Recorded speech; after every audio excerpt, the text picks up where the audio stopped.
Hey everyone, and welcome back to PhDMonk. I'm your host Ashutosh Sharma, and today I'm very super excited to bring you another inspiring story. Joining me is soon to be Dr. Bipasa Dey, a scientist with a strong background in the chemistry and a passion for biology. She did her bachelor's from Venkateshwara College, followed by her master's degree from the Department of Chemistry at Delhi University, and just recently she wrapped her PhD degree in biochemistry from none other than IIT Delhi. She worked on some really cool stuff in the field of protein engineering, and let's understand more about her work and her experiences throughout her journey.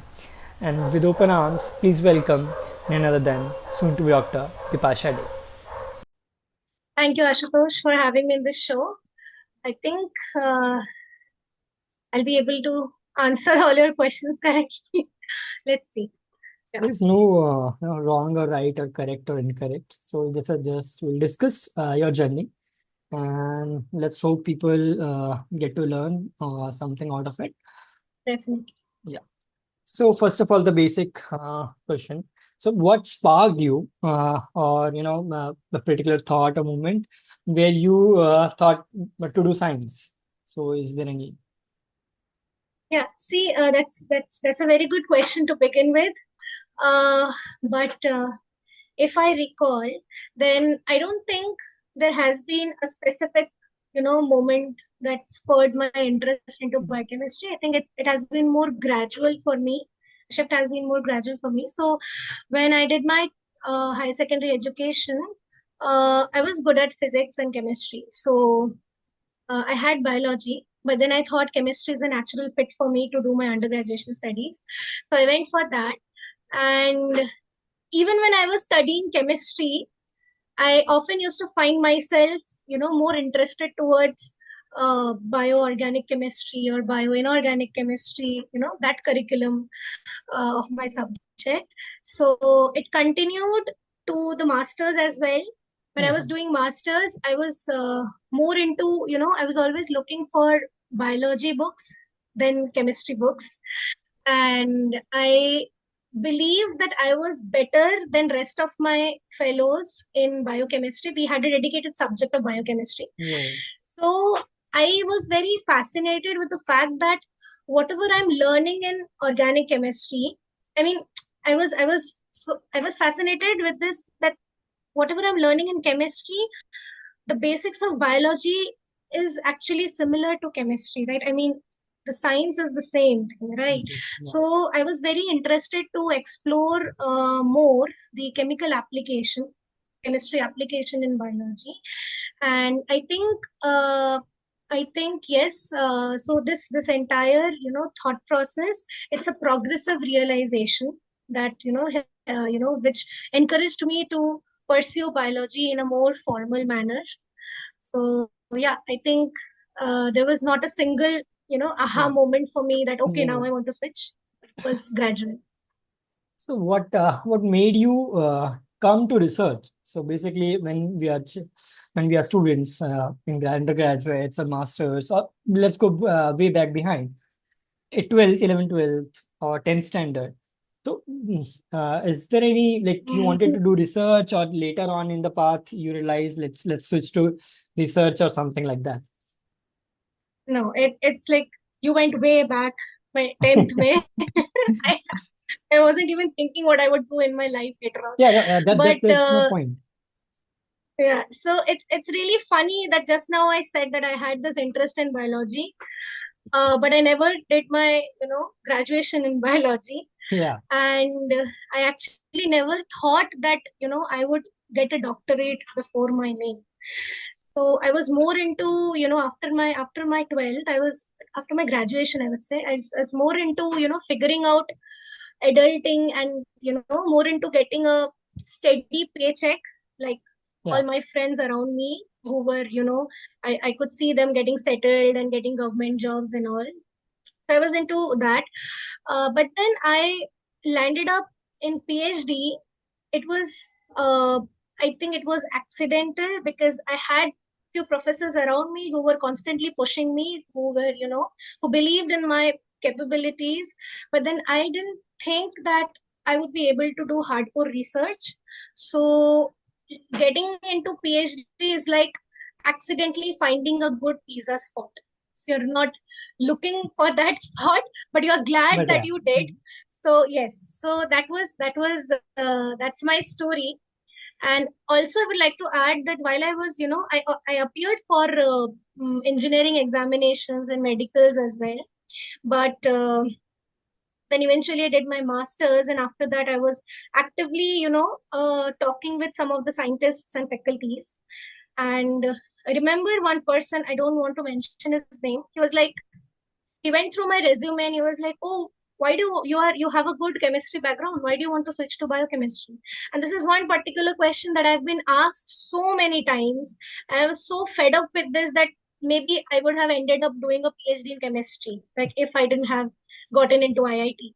So that is one thing, and I think at that point, I did develop some sort of stubbornness in me that, okay, I'll show you, I'll do a PhD in biochemistry only. And obviously, I had genuine curiosity also, but I think that is the driving force for getting into research. Yeah, yeah, interesting thought. So, let's talk about your bit about your PhD journey. So, how was it? So, how do you sum up your journey, this 5 long years you have spent? Yes, yes. Now that I'm almost done with my PhD, um, if I look back, I don't. Actually, my mind goes blank when you ask me to think of any high. If I'm to tell you about my highs and lows, my Hmm. my mind is actually blank, because there definitely, when you are digging into research, there would be some ups and downs, right? Which are, you everybody will have their share of difficulties and setbacks. I also had some, but then, those were the kind of setbacks that you can actually shrug off. It's not a major setback that I actually experienced. But uh, there were few instances, like specifically, if I'm to mention, the major part of my PhD, I was working with, metalloproteins. So it involved molecular cloning, it involved purification, and that purification of protein, that actually, you know, that was a long haul. I actually struggled for a good year and a half to purify that protein, and I was so confused with the purification. And I mean, I thought that I'm lost. I won't be able to purify it or maybe characterize it, and I was completely lost at that point of time. But then I think my lab was so collaborative, especially my PI. He was, we could pull up some resources from other departments also to help with the purification. And I think this purification saga, it was really important for me, because I believe when you are struggling, you are at the prime zone of learning, right? If Exactly. you haven't struggled, that means you're not learning anything, Learn. right? Exactly. So, and Exactly. right. And I think for me, that was the time when I actually learned a lot of stuff, which I wouldn't have learned if I hadn't been through that phase, right?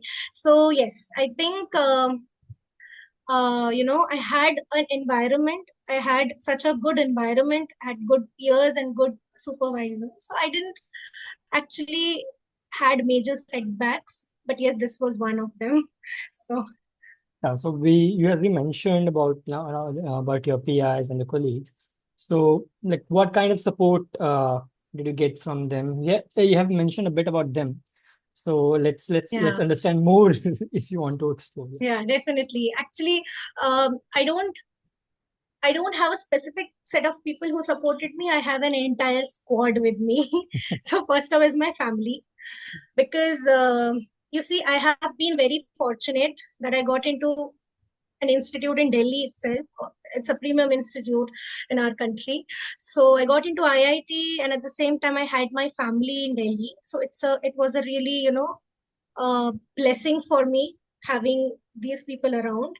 And I have been very tight-lipped as a scholar. I never used to discuss any my work problems at my home with my parents. While I was struggling with my protein purification, with my cloning, they would just ask me if you want to have paratha, if you want to have biryani, if you want to have rice. And these were the concerns that I had to deal with. So this is something, but this is one therapy that I didn't know I needed throughout my journey, right? So it's like I mean, you have to have a social life beyond your research to keep your sanity, right? It's very important. And other thing is my supervisor. He's a great person. I've heard many horrible stories of PIs, destructing the life of scholars. But I think I have won a academic lottery in that regard. So he's a person who would actually, sit with me. He would actually, you know, um, take me out of the self doubt zone. He would actually discuss, brainstorm with his students. And in fact I have been telling people, like, he's the first person who actually taught me how to work in a laminar hood. He actually taught me how to streak a bacterial plate. And who does that? I mean, you name one professor who teaches you like this. So I have been very blessed in that regard. And then comes, last but not the least, my lab mates. Like, they are the academic soulmates. Like, it's like you find a tribe of people who have the same temperament, who understand the subtle art of complaining about a failed experiment, but then they're highly optimistic about the experimentation, and that actually inspires me a lot. So I have had all the people around me, they were very easy people. It was easy to click with them. So that actually, when you ask that what are the major challenges that I faced in my PhD, I couldn't think of any major challenge, because these people actually buffered all the bumps that I faced along the path. So these people are something that I would cherish for my entire life. Yeah. It's a blessing in disguise, basically. So to find good Yes, people around you, yes, yes, yes, to definitely. come out of certain zones when you are thrown under the Yes. bus. So yeah, it's happy. It's a happy moment. Right. I have been fortunate with this. So any breakthrough moment or memorable moment for you? Uh, Um, I wouldn't say breakthrough. Um, there were many memorable moments. Uh, Actually, a lot of them. But I'll just mention one I remember, because I was actually, you know, when I was dealing with this protein, we do this experiment called zymogram, which is, you know, illustrating the in gel activity of the protein. So I dig up a lot of literature. The literature was so overwhelming, and I followed every possible protocol to obtain that image in the native gel. And my PI was also very interested to see the results. So in paper, it actually, if you dig up the procedure, you would probably find that it says incubate your gel for 20 minutes. They incubated gel for 15 minutes, 30 minutes, and I've been incubating my gel for ages, and I didn't see any color development, and that was so frustrating. And just when I was about to discard that gel, chuck the idea of zymogram, right at that moment I could suddenly see color development. Like, it was like after 40 or maybe 50 minutes I could see the color development, and I was so happy and I was so thrilled at that moment that I took up that gel, like it's a lottery, winning lottery. I took up that gel, I sprinted to my PI's office. I didn't even knock his door. So I went inside. I didn't care for the lady who was sitting right beside him. I don't even remember who was she. But I went there and I was just freaking out, sir. I got the results. I got the results. And he was so happy. And you won't believe, like, for the next 7 days, I just used to come to lab, repeat the same experiment just to see the result, positive result. So I think that was really memorable for me. you know, First, it, first it, positive it just experiment. it's just good to see when you work so hard and at the end, when you're about to give up and it suddenly shows Yes, up. I mean, So it's a that's scientific miracle, I would say. It yeah, was the eureka moment for me. When I was just about to ditch the experiment, I got the results, and I was so elated with this. It's really a memorable. Uh, it was a memorable moment. yeah. So let's now switch it. And so, what do you think? What kind of skills students should acquire uh, for the PhD before coming to PhD, or in the process of PhD? What skill sets is will be valuable for Hmm, them? right. So you see, if somebody is, if somebody is thinking of pursuing PhD, technical skills, soft skills, both are important, right? But personally, I believe that you need to have some set of soft skills which are more relevant and more important than the technical skills. Because if I take up a student from 12th standard, given all the conditions, given all the instructions, he would be probably able to run a PCR gel or run an SDS page, right? So you can learn the techniques at any point of time, at any age, but the soft skills are really crucial. And by soft skill, I mean, your intelligence uh, doesn't lie with what techniques that you are able to do, but with how you are able to analyze the Yeah. results, right? If you are able to critically think and solve, and the way you approach a certain problem, that is one skill that you need to have when you are actually going into research. And second thing is, uh, you have balance between your work, between your other commitments. Like in some institutes, you are also supposed to teach. Like in our institute, we have to do teaching assistantships. So you have to have a good balance with your work, with your life, with your teaching, with your writing and reading. So you have to be able to prioritize your work. You have to be able to meet the deadlines. You have to be you have to have perseverance. You have to have resilience. So all these skills actually help you to get through PhD, and not only PhD, but through your entire life. Life. Yeah. Like in whatever field you are, definitely helps you a lot. So yeah, some people bit more into research, but they tend to forget the values of Yes, yes. yeah. So the values of I mean, networking I and mean, I collaboration have, as well. I have, I have seen people who turn into research zombies. They have like zero social life. Like Yeah. you have to come out of that phase. You have to see there is, there's a bigger, there's something bigger waiting for you outside your research. I'm not saying you have to check your research and don't put time into it, but then you have to realize that you have other commitments also, to just keep your brain fresh. Yeah, because your life doesn't revolve around research, but your Yes. research is a part of your life.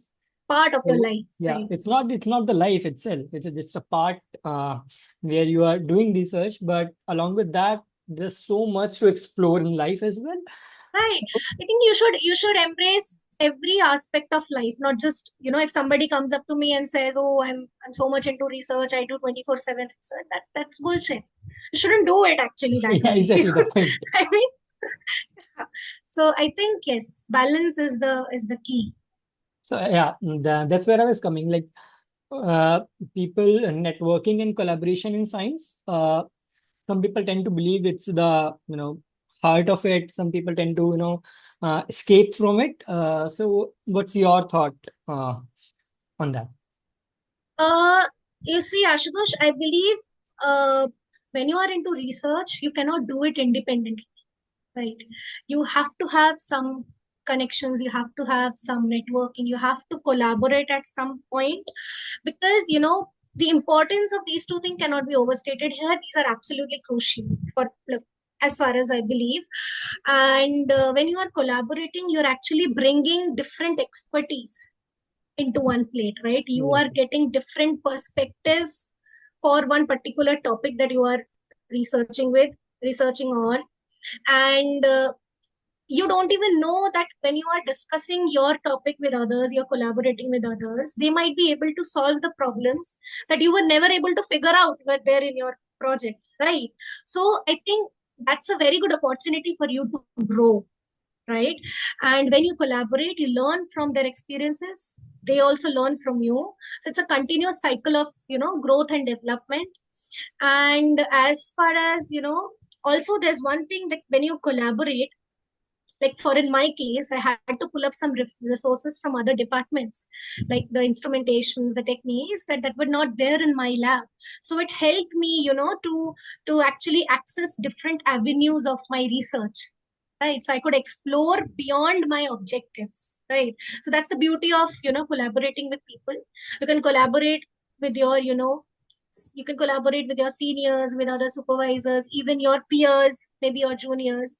So it gives you a good opportunity.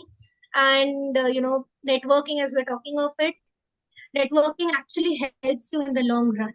Like what after you do, you're done with your PhD degree, you have to end up somewhere, right? Yeah. So I think networking helps you to reach that place, right? So I think, yes, these are very, very important, and you should be able to communicate your research. You should be able to, you shouldn't be very timid about yourself. You shouldn't have this. You have to be, a more, what do you call it? You have to bring yourself out there, Yeah. to discuss and to collaborate with other people. So it's really important. Just an addition to your thought, because once you are doing everything on your own, your brain has a certain wiring, it's biased towards your work. So it just Right, sees everything from a single angle. But right. if somebody is coming from different eye, so it might see Hmm. through a different angles, and it might be really helpful for even for you and for them as Definitely. well. Definitely, because if you are doing everything single-handedly, you become biased, right? Yeah, You just miss out all the shortcomings that are involved in your project. So, to get a fresh perspective, a different angle, you need to, collaborate. Maybe it could be anyone that you are collaborating. So it's important. so let's move on. So what do you think is common misconceptions about PhD or research life? Uh, yes, yes. PhD surrounded by myths. I have my share of, misconceptions before getting into PhD. Because, the first misconception is that, like, I have faced it myself. Like, if people come and ask me, what are you doing? And I say, oh, I'm pursuing PhD. I'm a research scholar at IIT Delhi. So they'll be like, oh, that means, Are, she's super genius. Like, you are Einstein 2.0. IP So, 200. I feel like it's not like that. I mean, in reality, I think you don't have to be intelligent to, pursue PhD, because if you are intelligent, then it's good for you, right? Intelligence does help you, but then the real secret is your passion, your perseverance, you have to have some healthy dose of stubbornness. You have to be Exactly. dedicated, right? So I think that is one thing. And other thing is, which I also had doubts regarding this in my mind. Like, if you're into PhD, people often think, oh, I have to do groundbreaking research every Tuesday. So it's not possible. It's not like that. You're doing 100 experiments and you will fail 99% of the time, right? And Absolutely. you will the success rate is only 1%. So it's like that. So you don't come here with the thought that I'll do something immensely large, beyond larger than life, and I'll get a Nobel Prize for that. No, it's not happening here at PhD. And another thing is, when you are defining your objectives, when your projects, right? So your objective does not necessarily have to solve the world's problem. You're getting what I mean? Yeah, yeah. I mean, if I have chosen a topic of research, right, it doesn't have to, contribute for a larger body, right? I mean, it could be like, it's like, whatever research I'm doing, whatever value that I'm adding, I'm just placing a small piece into the puzzle rather than building the entire puzzle on my own. Like, you don't have to, it's not up to you to solve the entire problem at one go. It's not possible. It's a learning process. You're learning, you're growing, you're developing. I think that's what PhD is all about. So that's few misconception that I want everybody to be, to get their head cleared regarding Yeah, this. an interesting thought. So what do you think, one piece of advice or multiple pieces of advice the student should have before joining, PhD or any of the research, basically, not just PhD? When if you commit to, to research, I think the first important thing is you have to understand why. I want them to, introspect that why you want to come into research, because you have to be here for the right reasons, right? Because, a genuine interest is the only thing that will keep your momentum, and it will help you in your tough times. The second thing is, when you're looking for a supervisor, right, you have to be very cautious and you have to choose wisely. Supervisor at the lab that you are interested in, you have to, you should go and, check out his interest, check out how he, mentors his student. And, you should, if possible, you should talk to his lab members, maybe former lab members, to get a, collective idea about how the lab environment is. It's very important. And the other thing which is crucial is that, you have to consider the financial implications as well. Because in India, we often tend to get, you know, low, low PhD fellowships, right? Mm. You might not feel that it's a lot. So you have to have a lab where you see the fundings are like, it has a good funding source. You don't have to spend your own fellowship. If needed, then obviously you would, but the lab has to be well funded, right?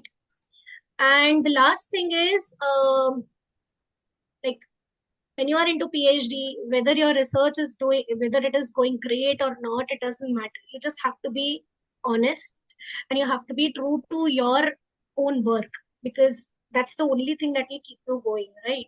So it's not, if you're not getting into getting good results, that's not the end of the world. But whatever results that you're getting, you have to be honest towards your work.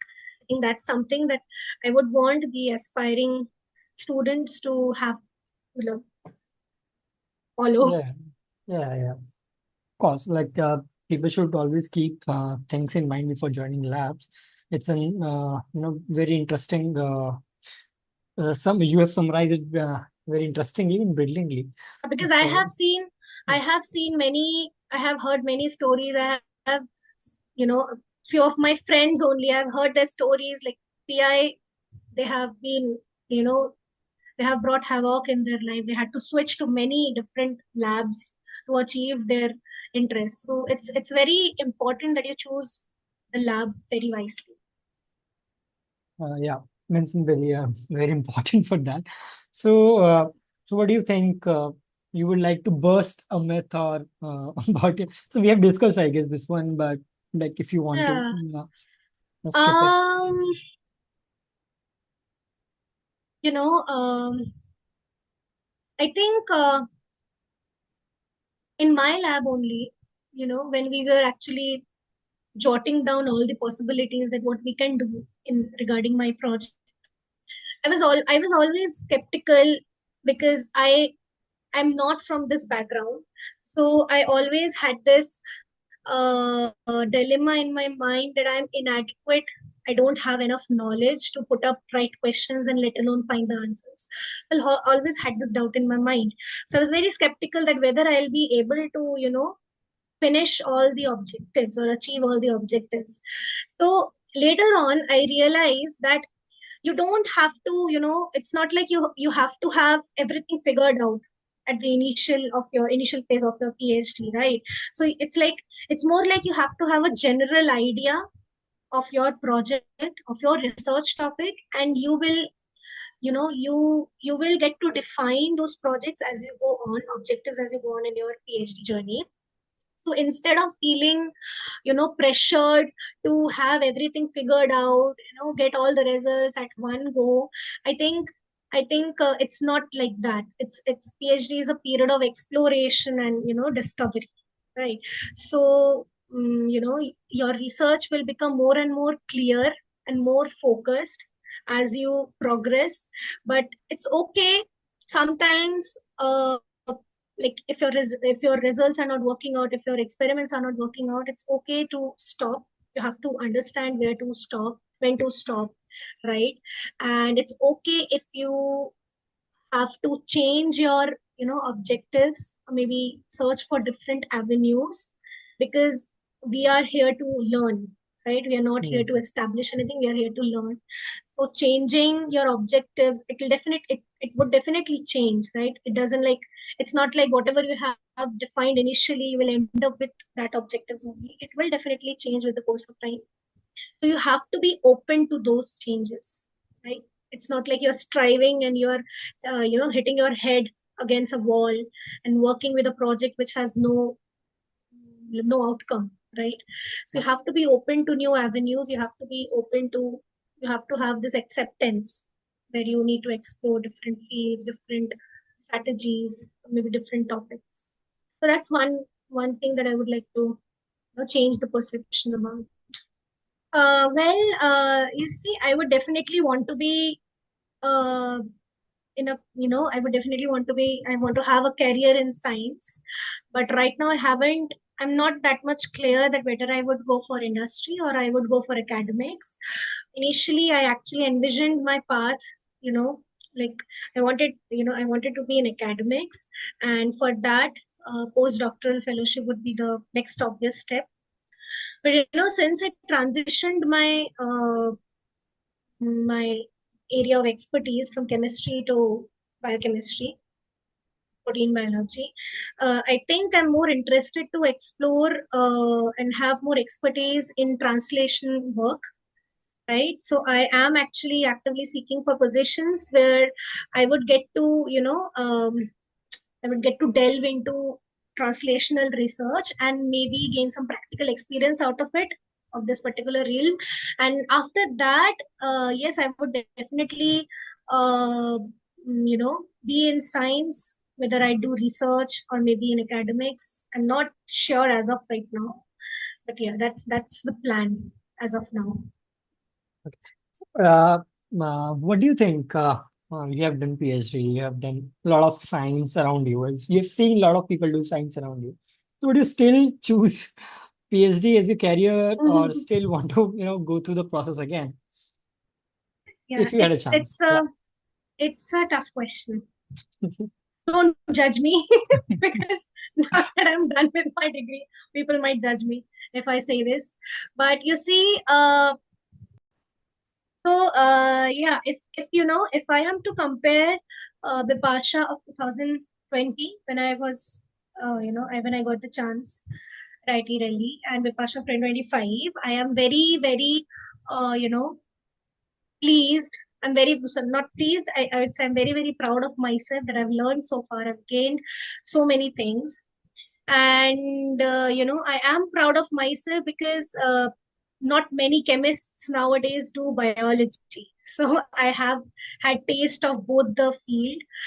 So I'm proud that, I have developed this temperament of approaching problems, thinking of complex issues and how to solve those problems.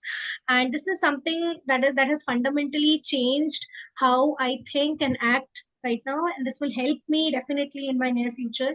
But then if you look on the other hand, students usually tend to give up 5 to 6 years of their life for this particular degree. And even after PhD, they're not into research. I mean, the students who are dedicating so much of their time, they're not getting into research, right? They're doing some other business or some other startups and other jobs, taking up other jobs. It's really difficult if you think like that. And also, it's very difficult not to compare yourself with your peers who are actually settling down, getting good packages, they're, getting jobs. But then what actually kept me going is that I always reminded myself that, uh, there's something bigger at play. Just don't settle for something less. If you are dedicating this time into research, you will definitely end up at a good place. It's a slow process, but it's a well rewarding path, right? So yes, given a chance, I would definitely, pursue PhD with some mental asterisks. Like, I would really, if given a chance, I would really like to, catch up on the basic skills early in my PhD journey so that I could maximize the learning. Like, I most of the time I was spinning the wheels for learning the basic concepts. So I could have learned that much earlier before getting into PhD, or maybe first or second year of PhD, so that I could have used my other time in learning some sophisticated things. I could have done it that way. But yes, I'll still learn. I'll keep learning and growing. Yeah, That's what it is. that's Science. life. That's what life is. That You that have that's to be continuously learn and grow along the right. process, whatever it is. So, what's the final piece of word, or what do you want to say about encouraging the upcoming students or whosoever is struggling in their basic life as well? Uh, if somebody who is watching this, if you are thinking about, getting a PhD degree, or if you are in the initial phase of PhD, I would want to say that you are brave. You're brave enough to choose this path. Not all of not all of them out there can actually do it. Be so much dedicated and spend so much time of your life into research. And there will be times when you feel completely lost. You will feel that, you know you will have fair share of setbacks. You will feel that you are heading towards uncertainty. Things will be uncertain, but the most important thing is you have to lean. You should not be afraid of seeking out help. You should always lean onto your support system, be it your supervisor, be it your parents, be it your family, maybe your peers, right? You have to be able to communicate your problem, to discuss your problem, and not just face it alone. If you're able to do so, then it's great for you, but most of the people are not able to do it. So you have to seek out help. There's no shame in that. And other thing is, you have to take care of yourself, right? I've seen people who give up everything, their sleep, their food, they're all of the time they're completely have dedicated towards science. You should not do that. That is not healthy, right? If you want to work good, you have to have a good health. You have to have a good mental peace. You have to eat right, you have to sleep right. And I think only then you will be able to do, you will not only in PhD, but you will be able to achieve whatever you want, and you will be excelling in your life. So you have to believe in yourself, right? You have to believe in yourself. You have to value your worth. You should not compare your journey with others. Somebody might be doing great, you might be not excelling at that point of time, but you should not compare it. Everybody has their own unique stories. You have to be true to your work. You have to believe in your strength, and you have to keep reminding yourself that you are here for a greater purpose, not just getting some fellowship and settling for less. So I think that's one advice that I would like to the students think. Yeah, absolutely. I totally agree with you. You have to think that there is something beyond you and there is something Yes, beyond your science. So that's the way right. to carry forward. So with this, we'd like to thank you thank you so much Thank for you, Ashutosh. embracing us with your presence and giving your valuable thoughts on these things. So, and I truly hope whosoever is watching gets some idea about PhD life. If you are Yes, going to pursue, so it might help you understand what you're coming up to. So if you're ending, you might think that's your life or your journey as well. So you might connect with us. So yeah, thank you yes. so much with your Thank you, thoughts. Ashutosh.